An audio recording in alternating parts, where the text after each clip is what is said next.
오늘 광고하신 대로 토요일 날 우리 블레셋 컨퍼런스 저희 교회 큰 잔치입니다. 우리 교사들 훈련하는 프로그램인데 위에서 기도해 주시고 협력해 주시면 감사하겠습니다.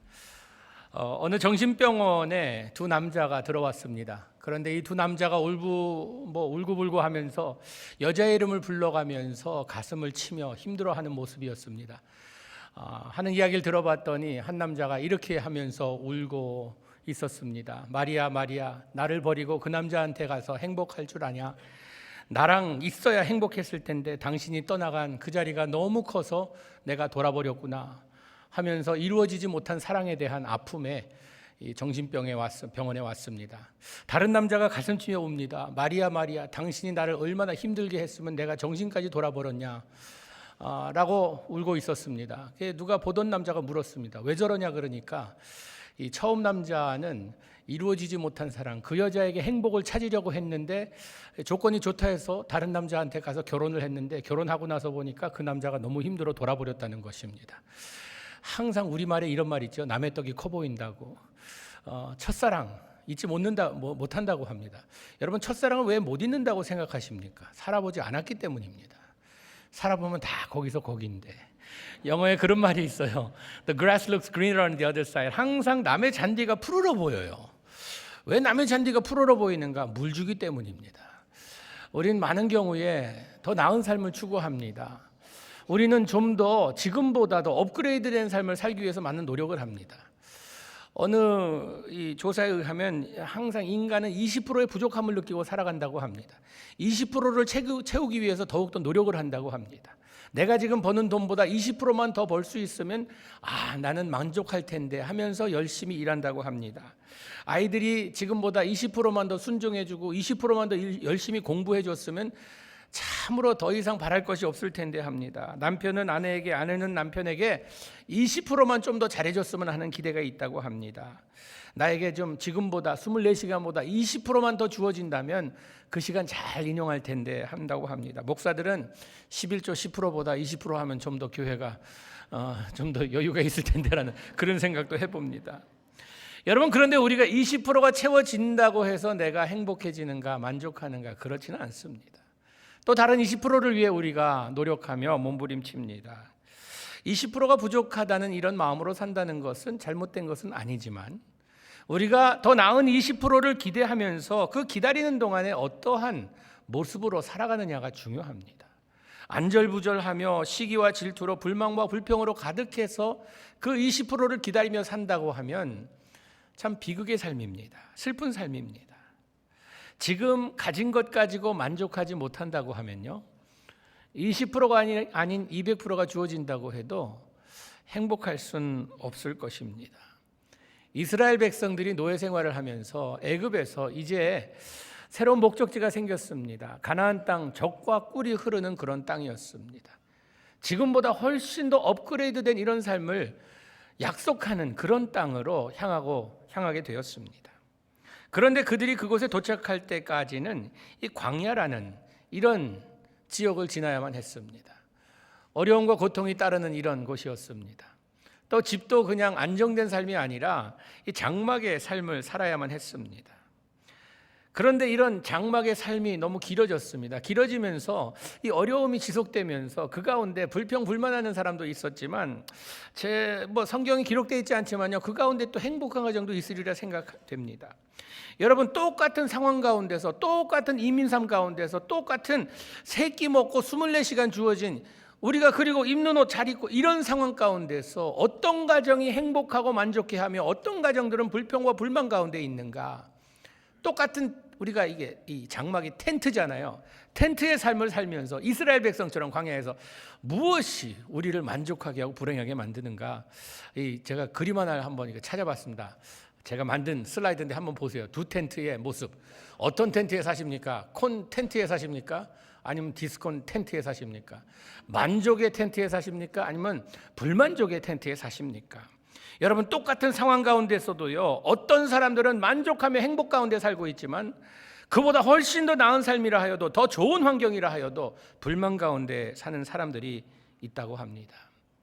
여러분, 우리의 삶을 업그레이드 시키려는 것 나쁜 것 아닙니다. 그러나 이것이 우리에게 만족을 가져다 줄까? 잠깐의 만족은 있겠죠. 잠깐의 기쁨은 있겠죠. 그러나 지속될 수는 없는 것이고 불만을 만족으로 바꿔놓기에는 너무나도 부족한 것입니다. 만약에 그것이 사실이라고 하면요, 우리가 가난할 때보다 좀 있을 때에 훨씬 더 만족하고 행복해져야 하는데 그렇지 않습니다.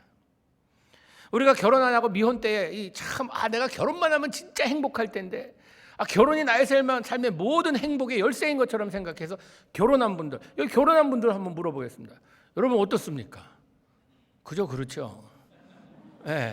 뭐 그걸 내가 참으로 이 행복을 꿈꾸며 이게 모든 나의 삶의 만족의 열쇠라 생각했는데, 해보니까 잠깐은 허니문 타임이 있었지만 그래도 같이 살아가는 그런 가운데 좋은 것도 있겠지만요, 그렇다고 우리 삶이 크게 여기에서 만족과 행복에 충만한 이런 사람들은 찾아보기 힘들다는 것입니다. 복권 당첨된 사람들 부럽죠. 한꺼번에 그냥 대박이 터져서. 그런데 이 조사 결과에 의하면요, 복권 당첨된 사람들의 그 후기를 보면요, 당첨되기 전보다 더 불행한 삶을 산다고 합니다. 왜 그럴까요? 더 좋은 환경이 주어졌는데, 많은 것들이 주어졌는데 이것이 해결책은 아니라는 것입니다. 여러분, 우리는요, 더 나은 삶을 기대하면서 그 나은 삶이 무엇인지 다시 한번 생각해보는 이 아침이 되기를 바랍니다. 오늘 본문에 보면요, 사도 바울이 빌립보 교인들에게 명령조로 이야기합니다. 제시하는 게 아니에요. 한번 노력해보라는 게 아니에요. 명령조로 이야기하는데 뭐라고 명령하는가 하면, 너희가 인생을 살아가는데 기뻐하라. 기뻐하래요. 다시 말하는데 너희가 항상 기뻐하라고 이야기합니다. 이 기뻐하도록 노력하라는 게 아닙니다. 기뻐할 수 있으면 하라는 게 아니에요. 기뻐하라고 명령하는 것입니다.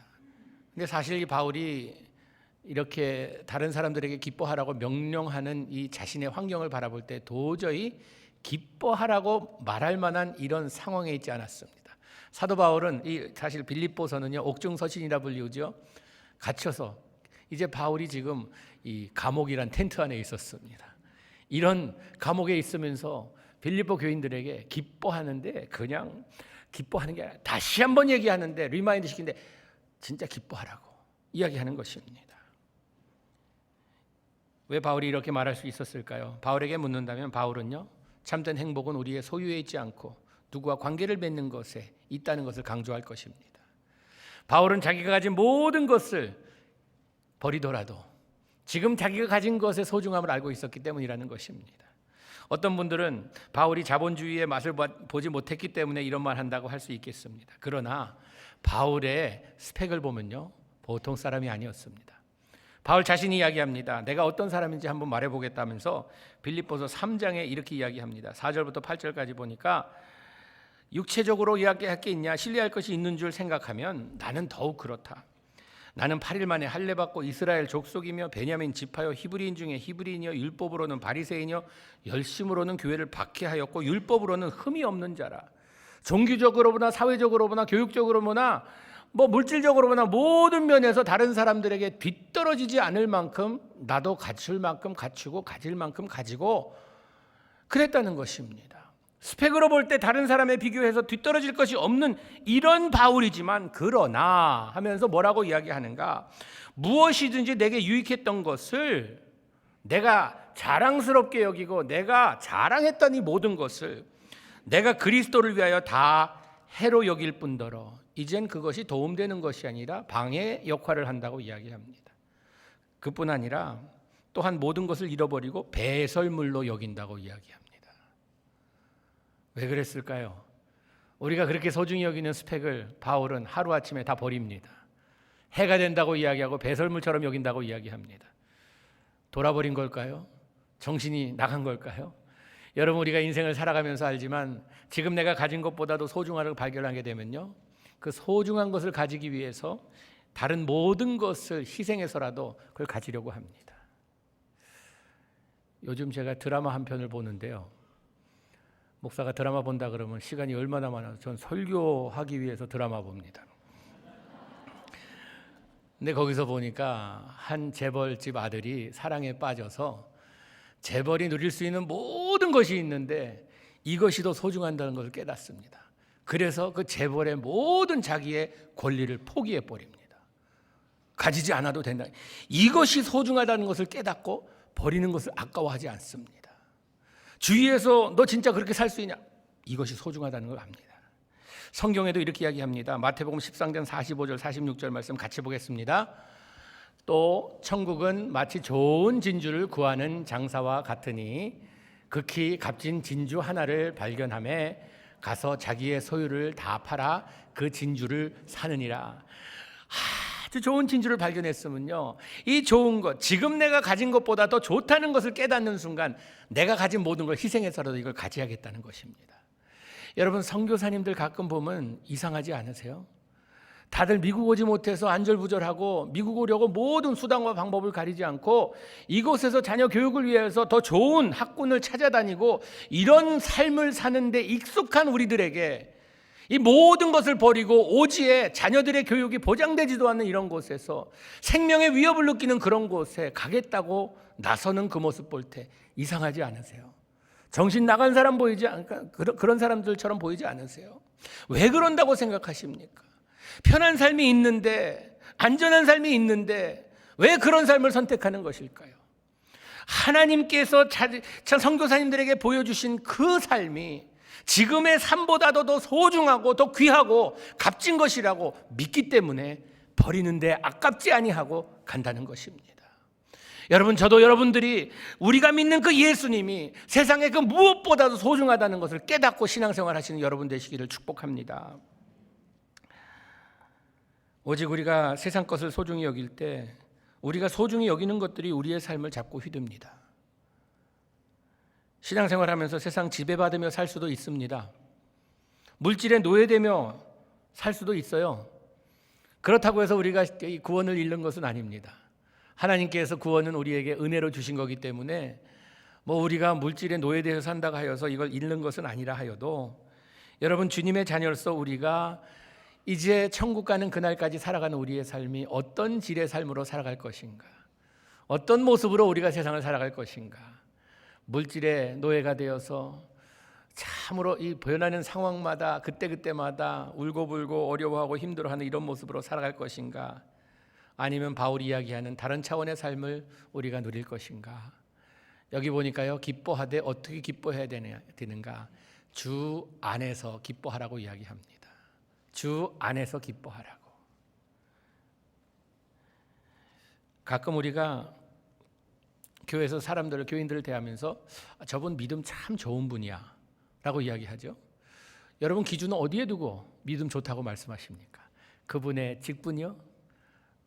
그분의 교회 다닌 연수를 보고 믿음 좋다고 말씀하십니까? 얼마나 교회 열심히 다니는지 이거 보고 믿음 좋다고 말씀하십니까? 헌금을 많이 하고 교회에 열심히 봉사하는 이것 보고 믿음 좋다고 말씀하십니까? 그것들이 하나의 기준이 될 수 있겠죠. 그러나 참된 믿음은요, 어디에 있는가 하면 믿음 좋은 사람은요, 항상 기쁨 가운데 거합니다. 기쁨이 그의 삶을 떠나지 않습니다. 왜? 다윗처럼 여호와가 나의 목자 되시니 나에겐 부족함이 없어요. 기쁨은 언제 오는지 압니까? 나에게 부족함이 없고 나의 마음에 참으로 이 평안함과 이것이 있을 때에 만족함이 있고 기쁨이 찾아오게 되어 있습니다. 나의 믿는 주님이 세상에 그 무엇보다도 소중하다고 믿는 그 순간 우리는 기쁨 가운데 거할 수 있다는 것입니다. 주님께서는 주님의 자녀들을 이런 기쁨 가운데 사는 것을 기대하고 기다리고 계세요. 여러분, 자녀들 키워봐서 알잖아요. 여러분 자녀들이 맨날 시무룩하고 울상짓고 그냥 항상 보면 우울증 걸린 애처럼 이러고 다니는 거 보기 좋으세요? 아니면 아이들이 그냥 기쁨 충만하여서 웃고 막 그냥 깔깔대면서 아이들끼리 형제들끼리 모이면은 너무 그리 좋은지 그렇게 좋으세요? 우리 아이들 가운데요, 가끔 좀 시무룩해진 아이를 보게 되면요, 제 기분이 안 좋아요. 무슨 일 있니? 아빠가 해결해 줄 일이 있어? 도와줄까? 왜 그렇게 얼굴이 시무룩하니? 요즘 왜 이렇게 안 웃니? 걱정을 해줍니다, 함께. 왜? 밝은 모습을 보기 원해서예요. 아이들이 밝은 모습 보면요, 저는 그래요. 아이들이 공부 좀 떨어지면 어때요? 엄마 아빠 닮아 그런데. 그거 갖고서 그냥 싸움하고 씨름하고 그냥 그렇게 했어요. 그냥 기쁨 가운데 하는 자녀들 볼 때 전 너무 기뻐요. 건강한 자녀 볼 때 너무 기뻐요. 건강해서 막 웃고 깔깔대고 그러는 거 보면요, 제 기분이 너무 좋아요. 그런데 뭐 그냥 말끝마다 그냥 불평하고 뭐 그냥 이러면요, 제가 기분이 안 좋아요. 하나님도 똑같으세요. 왜 우리가 하나님을 아버지라고 부릅니까? 왜냐하면요, 하나님 아버지께서도 우리에게 기대하는 바가 비슷하세요. 주님의 자녀들이 항상 울상하면서 그냥 어쩔 줄 몰라 죽지 못해서 사는 사람들처럼 그렇게 사는 것보다 세상에 살면서 주 안에서 기뻐하며 사는 그 모습을 오늘도 기대하고 계십니다.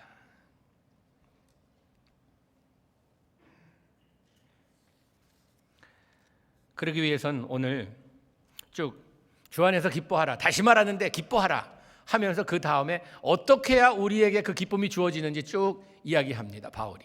그리고 마지막 절에 보니까 그리하면, 그렇게 내가 이런 모든 일을 하며 그 다음에 결론적으로 이야기하는 게 나옵니다. 그럼 뭘 해야지 우리가 기뻐할 수 있는가, 주 안에서 평안을 얻을 수 있는가 하면요, 첫째로 너의 관용을 모든 사람에게 알게 하라. Let your gentleness be known to all. 우리의 젠틀한 면을, 부드러운 면을 모든 사람들이 알게 하라는 것입니다. 다시 말하자면 모든 사람들에게 부드러움으로 다가가라는 것입니다. 우리는 무서운 사람들이 되면 안 돼요. 우리는 참 다른 사람들이 보면서 저 사람은 참으로 아주 딱딱하고 아주 힘든 사람이야, 완악한 사람이야, 이런 말 들으면 안 된다는 것입니다. 믿는 자들은 부드러워야 돼요. 부들부들한 이런 사람들, 푹신푹신한 사람들, 시골 아저씨 같은 사람, 언제 가도 푸근한 사람, 이런 사람이 돼야 된다는 것입니다. 우리를요, 성경에 양으로 비교합니다. 여러분, 양이 언제 힘들어하는지 아세요? 양이 털이 빠지고 살이 빠질 때가 있다고 합니다. 이 양에게 있어서요, 털 빠지고 살 빠지면요, 그 다음엔 쓸모없는 존재가 됩니다. 양은 털 깎아서 그 털을 좋은데 많이 인용하잖아요. 또 양은 마지막으로 그냥 죽어서라도 양고기에 고기를 주잖아요. 그런데 살 빠지고 털 빠지면요, 쓸모없는 존재가 돼요. 언제 양이 살 빠지고 털이 빠지는가 하면 스트레스 받을 때, 양들이 싸우거나 두려움 가운데 처해서 막 스트레스 받을 때 털이 빠지고 살이, 체중이 준다고 합니다. 주님의 자녀들은요, 싸울 때 절대로 기쁨을 맛볼 수 없습니다. 우리가 아는 사람들에게만 이 관용을 베푸는 것이 아니라 우리는 처음 만난 사람들에게도 이런 자세로 살아야 돼요. 아브라함이 그랬잖아요. 아브라함은요, 장막 생활을 했습니다. 하나님이 가라는 곳으로 가기 위해서 그냥 항상 텐트 치고 텐트 삶을 사는데도 자기 상황이 모든 것이 안정되고 모든 것을 다 갖춘 삶이 아니었는데도 불구하고 지나가는 사람, 세상 태어나서 처음 보는 사람인데 대접을 합니다. 들어와서 그냥 차례도 한 잔 드시고 가라고, 식사라도 같이 나누고 가자고. 그런 와중에 하나님의 천사들을 대접하게 됩니다. 그래서 하나님의 놀라운 축복을 받잖아요. 여러분, 이런 모습이 우리의 모습이 되어야 된다는 것입니다. 기쁨의 첫걸음은요, 내 중심의 삶이 아니라 이웃을 섬기고 참으로 종의 삶을 사는 여기에 있다는 것 기억하시기 바랍니다. 직장에서도 내가 어떻게 하면 더 많은 것을 챙겨갈까 하기보단 무엇을 내가 해야 이 회사가 더 잘 될까 하는 이런 고민. 가정에서도 내가 가장이니 섬김을 받아야 마땅하지 하기보다는 섬김의 모범이 무엇인지 아빠가 먼저 나서서 섬기는 이런 모습. 교회에서도 마찬가지입니다. 교회에서도 내가 이 교회를 통해서 뭘 많이 얻을까 하기보다는 이 케네디 대통령이 유명한 말을 했잖아요. Ask not what this country can do for you, but ask what you can do for this country. 내가 이 나라에서 무엇을 얻을까 생각하지 말고 나라를 위해서 무엇을 할 수 있을까 생각해 보라는 이런 이야기를 했습니다. 여러분, 어떠한 공동체에 속했든지 그 공동체 안에서 내 자신을 먼저 바라보는 것이 아니라 관용이란요, 다른 사람들을 먼저 생각하는 이런 마음이라는 것입니다. 여기 독신들 아직 계실지 싱글들 많이 계신지 모르겠는데, 이 배우자 찾을 때 보면요, 많은 젊은이들이 누가 나를 행복하게 해줄 수 있을까 그러면서 둘러봅니다. 그래서 사람을 찾는데 찾다 썩는 거 찾는다고, 고른다고, 보면은 찾다가 보면은 이상한 사람 찾아요. 근데 올바른 질문이 올바른 답을 안겨줍니다. 누가 나를 행복하게 해줄까가 아니라 내가 누구를 행복하게 해줄 수 있을까라는 질문이 올바른 질문입니다. 내가 누구를 행복하게 해줄 수 있을까 하고 결혼하면요, 그 사람 만나게 되면 그 사람 행복하게 해주기 위해서 많은 노력을 합니다. 그런데 누가 날 행복하게 해줄 수 있을까라는 질문을 하게 되면 만나갖고 왜 이 사람이 날 행복하게 안 해주지? 왜 이 사람이 요거밖에 안 되지? 하면서 갈등이 생긴다는 것입니다. 관용을 모든 사람에게 알게 하래요. 그게 첫 걸음입니다. 기쁨에. 두 번째로는 주께서 가까이 계심을 알고 사는 것입니다. 이게 다 연결돼 있어요. 주께서 가까이 계심을 알고 사는 것은요, 이게 얼마나 중요한 사실인지 모릅니다. 임마누엘, 우리와 함께 하시는 God with us, 이런 하나님. 여러분, 하나님이 내 옆에 항상 따라다니신다 하면요, 우리가 죄질 때 다시 한번 생각하고 집니다. 죄는요, 나 혼자 있다고 생각할 때, 아무도 보지 않는데 생각할 때 죄를 짓습니다. 그리고 죄는요, 우리에게서 기쁨을 앗아갑니다. 에덴 동산에서 기쁨이 사라졌어요. 언제 사라졌습니까? 죄가 들어왔을 때 기쁨이 사라졌습니다. 주께서 항상 가까이 계심을 알고 사는 것이 우리에겐 소중하다는 것이요. 주님께서는요, 오늘 주일날 예배 시간에 이 자리에 임재하셔서 영광을 받으십니다. 그리고 여러분 떠나가실 때 주님께서 여기 남아 계시고 여러분 잘 갔다 다음 주일날 보자 그러지 않으십니다. 여러분과 함께 가십니다. 우리는요, 1년 365일 하루 24시간 계속 하나님께서 나와 함께 계시다는 이 사실을 잊어서는 안 된다는 것입니다. 그럴 때에 아무 일도 염려 안 하게 됩니다. 여러분, 염려하게 되면 기쁨이 우리에게서 사라지죠. 염려하게 되면 얼굴에 주름살이 생깁니다. 염려하면서 생기는 주름살하고 웃으면서 생기는 주름살하고는요, 방향이 틀립니다. 하나는 가로로 생기고 다른 건 세로로 생깁니다. 웃어서 생기는 주름은요, 이 가로로 생겨요. 눈 옆에 막. 어떤 분은, 여자분들은 주름 생기는 것이 두려워서 웃을 때 눈을 잡고 웃으시더라고요. 호호호호 이렇게 웃으세요. 무섭습니다. 저도 이 가운데 하나 깊은 게 하나 있어요. 이게 왜 생겼나? 난 이게 염려하는 스타일 아닌데 보니까 기도할 때 내가 너무 이게 인상 쓰고 기도하는 것 같아요. 주여 그러면서 얼굴 찡그리니까 어떤 분이 보톡스 한 대면 해결된다고 뭐 이렇게 말씀하시는데, 여러분, 우리가 아무 일에도 염려하지 말라. 우리는요, 때로는 우리의 염려를 가만 분석해 보면 쓸데없는 것에 염려하는 것 너무나 많습니다. 필요 없는 것들에 염려를 해요. 염려는 아무것도 이룰 수 없습니다. 흔들의자 같아요. 그냥 락킹체어 같아서 흔들흔들하긴 하지만 아무 데도 가지 않잖아요. 그런 것처럼 염려해서 이루어지는 건 아무것도 없습니다. 그래서 예수님께서는요, 마태복음 6장 25절에 보니까 무엇을 먹을까, 뭘 마실까, 무엇을 입을까 염려하지 말래요. 왜냐하면 그보다 더 중요한 목숨이 있기 때문에.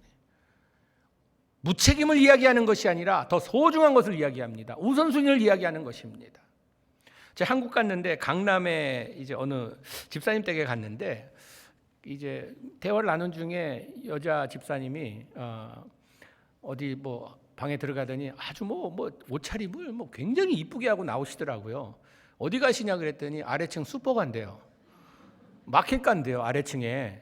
아니, 마켓 갔는데 이렇게 차려입고 나가십니까? 강남이 그래요, 목사님. 강남이 그렇다뇨. 강남에서는요, 이렇게 뭐 좀 잠깐 어디 가서 호떡집에 갔다 오더라도 이렇게 차려입고 가지 않으면 왕따 당해요, 그러는 거예요. 왕따라는 거 이번에 새로 깨달았습니다. 왕들은 따로 논다고. 왕따 당한다고. 그래서 그렇게 그냥 들여서 그걸 보면서 남의 눈이 무서워서 없는 돈에 사치 부리고 참으로 그냥 쓸데없는 그런 신경을 쓰고 염려하고 걱정하는 그런 모습은 우리 삶에서 기쁨을 앗아갑니다. 우리가 무엇이 소중한지, 하나님과 함께 사는 삶이 우리 삶의 우선순위가 되다 보면요, 염려가 사라지기 시작합니다. 우리가 염려를 없애기 위해서 그 다음에 뭐라고 말씀하시는가? 염려하지 말고 모든 일에 기도와 간구로 하래요. 여러분, 기도가 뭡니까? 기도는요, 우리의 걱정과 염려와 우리의 근심과 우리의 모든 어려운 것들을요, 나의 소유권에서 하나님께 넘겨드리는 것이 기도입니다. 그렇죠? 주님, 내가 지금 너무 힘듭니다. 너무 어렵습니다. 나에게 경제적인 어려움이 있습니다. 관계에 어려움이 있습니다. 신분의 참으로 내가 이 신분에 대한 불안감이 나에게 사라지지 않고 있습니다. 주님, 이거 너무나 힘듭니다. 내가 감당하기에는 어렵습니다. 주님, 도와주시옵소서. 주님 거 되게 하여 주시옵소서. 다 넘겨드리면요, 거기서 손 털고 끝나야 돼요. 우리는요, 기도하고 어떻게 하는가? 주님 맡아주세요. 그러고 가만 보니까 주님께서 바쁘셔서 그건 좀 내가 좀 또 갖고 가야겠습니다. 요건 좀 내가 해야겠습니다 하면서 다시 우리가 챙겨 갖고 와요. 그러지 마세요. 기도하는 사람들이 해서는 안 되는 일이 있습니다. 걱정 근심, 기도한 다음에 걱정 근심하는 건요, 기도 안 한 것만 못합니다. 기도는요, 우리의 모든 걱정과 근심을 주님께 내어드리고 점 찍고 나오는 거예요. 인간이기 때문에 컴퓨터면 그게 가능할지 몰라도 딜리트 딱 하고 나오면 될 텐데 이게 아직도 남아서 맴돕니다. 그래도 다시 한번 기도하는 거예요. 어떤 분들은 나는 성격상 걱정하는, 이런 걱정하는 모습으로 내가 태어났다고. 여러분, 그러면요, 걱정이 올 때마다 기도하세요. 염려가 올 때마다 기도하세요. 주님 또 왔습니다. 이거 또 그냥 내가 털어버리려고 하는데 마귀가 갖다 또 붙여놓네요. 주님 또 텁니다. 주님 가져가세요. 기도 잔뜩 했는데 기도 후에 아무 기쁨도 없고 찡그린 얼굴로 인생을 살아간다면 기도를 제대로 이해하지 못한 것입니다. 우리는 하루를 기도로 시작하고 기도로 마무리합니다.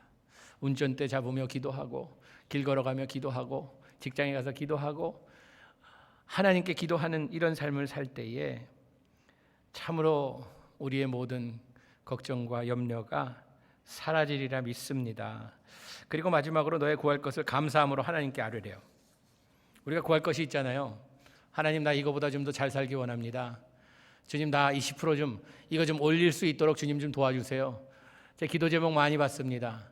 여러분들이 이 감사원금이나 주일원금 하시는 가운데 거기에 기도 제목들을 쓰면요, 그걸 하나하나 두고선 기도합니다. 그런데 많은 기도 제목들이 사업을 시작하는데 하나님 도와달라고 이런 기도를 합니다. 자녀들이 학교 갔는데 주님, 우리 자녀들 주님께서 보호해 주시고 축복해 주셔서 좋은 성적 받게 해달라고 이런 기도문들 올리십니다. 많은 기도들이 있습니다. 여러분, 저도 여러분도 이 일이 이루어지기 위해 하나님께 간구하며 기도합니다. 그런데 우리가 어떤 모습으로 기도하냐가 중요합니다. 여기 보니까요, 감사함으로 하나님께 간구하라고 이야기했어요. 감사함으로. 여러분, 내가 지금 가진 것에 대한 감사가 없이 하나님께 간구하는 것은요, 불평불만밖에 되지 않는다는 것입니다.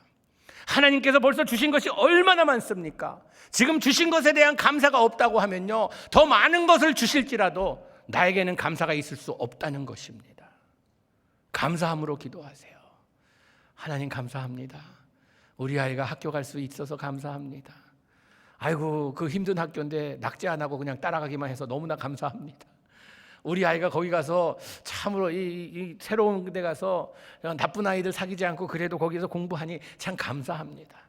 주님 감사합니다. 오늘 교회 나오게 해주셔서 나오고 싶어도 못 나오는 사람들이 많은데 감사합니다. 지금 내가 가진 것에 만족할 수 없다면 아무리 많은 것을 줘도 감사가 없을 것입니다. 그러나 지금 나에게 주신 것에 대한 감사함으로 하나님께 간구해 보세요. 주님 너무 감사합니다. 우리 아이들에게 그런 레슨을 가르치려고 노력하는데요, 아이들에게 이 감사함을 가르칩니다. 뭘 이렇게 받으면 감사해 하라고. 어제가 우리 둘째 딸 생일이었습니다.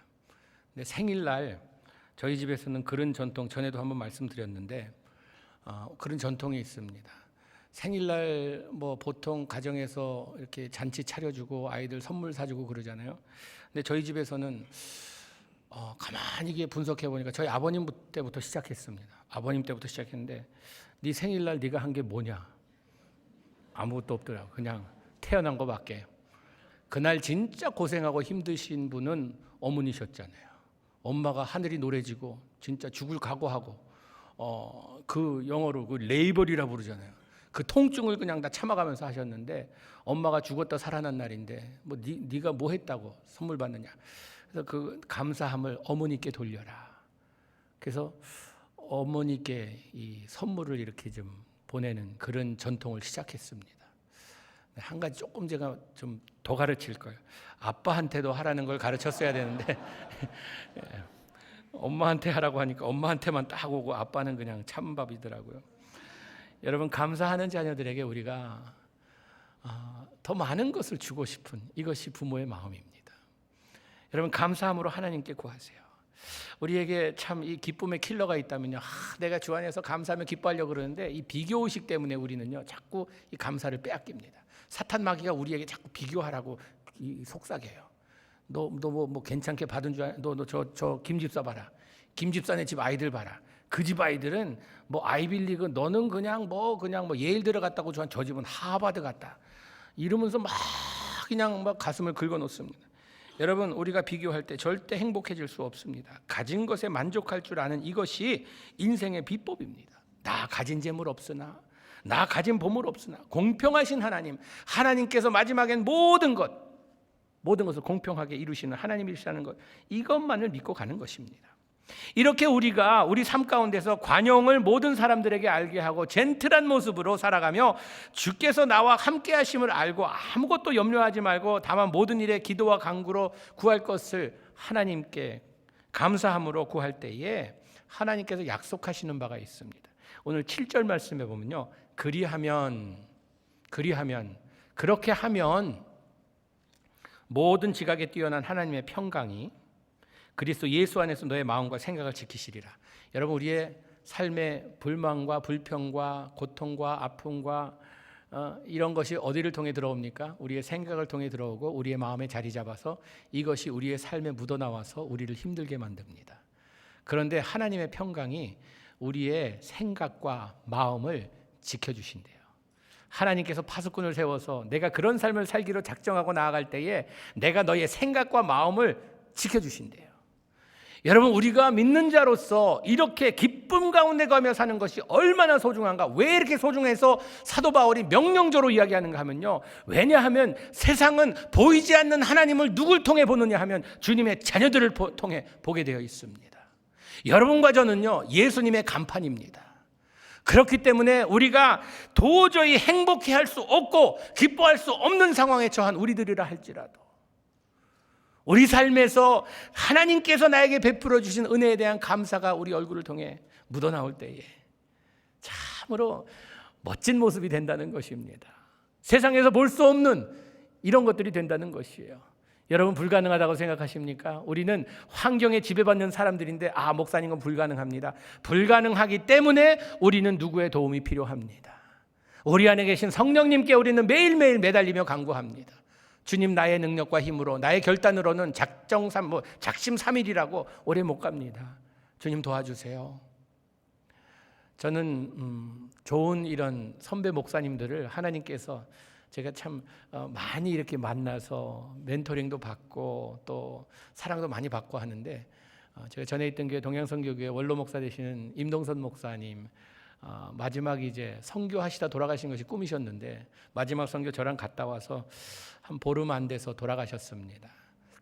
근데 마지막 순간까지 목사님은 항상 보면요, 웃는 모습으로 계셨어요. 그런데 웃는 것도 그냥 꼭 지어서 웃는 것 같아요. 뭐 이렇게 말씀하시고는 우습지도 않은데 헤헤헤헤 이렇게 웃으세요. 이렇게 웃으시고 그러시는데 마지막 이제 토요일 오후에 돌아가셨는데 금요일 새벽기도 끝나고 이제 목사님 뵈러 갔습니다.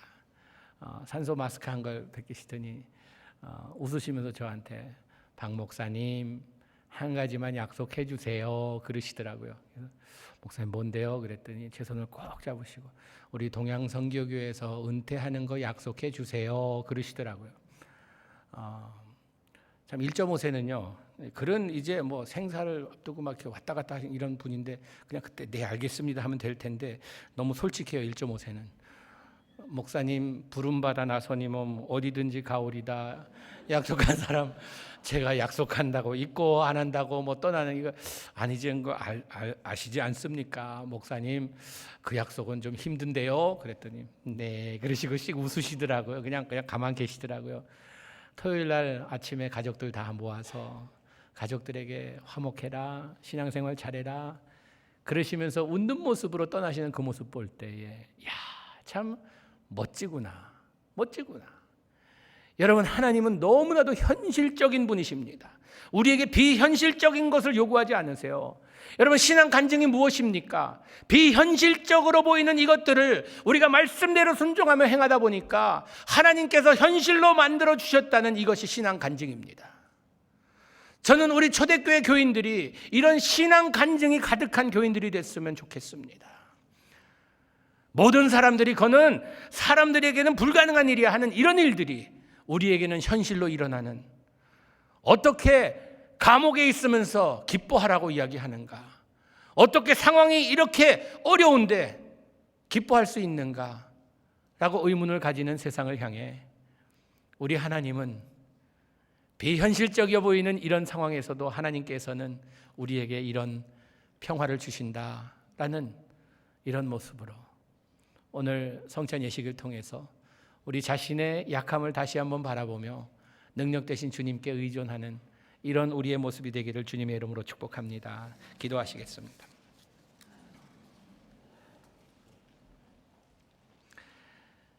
주님, 우리에게 말씀을 통해 다시 한번 우리의 삶이 어떠한 질의 삶이 되어야 되는지 가르쳐 주시니 감사합니다. 주님, 항상 기뻐하는 것이 어떻게 가능할까라는 이런 생각이 우리 마음 한구석에 없지 않아 있습니다. 그러나 나는 비록 약하나 주님은 강하심을 믿고 이 시간 믿음으로 아멘하며 주님 앞에 나아가오니 주님, 우리에게 상황에 지배받는 이런 삶이 아니요 하나님의 인도하심을 받는 우리의 삶 될 수 있도록 축복하여 주시옵소서. 모든 말씀 예수님 이름으로 기도하옵나이다. 아멘. 우리 찬송가